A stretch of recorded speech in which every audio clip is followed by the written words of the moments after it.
Chicken masala, garam masala, కారం,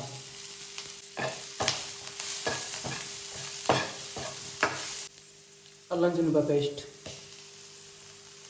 soya sauce వేసుకున్న తర్వాత మళ్ళీ వెనిగర్ కూడా వేసుకోండి, ఒక మూత. టమాటో సాస్ 1.5 స్పూన్ వేసుకోండి. వాటర్ మూత.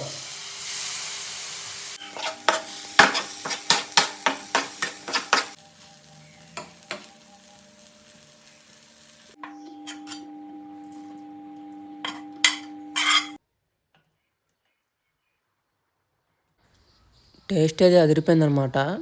ఇలాంటి రెసిపీ మంచింగ్లోకి మామూలుగా ఉండదు. సో మీకు కనుక వీడియో నచ్చితే లైక్ చేయండి, అలాగే నా ఛానల్ సబ్స్క్రైబ్ చేసుకోండి. Thank you for watching.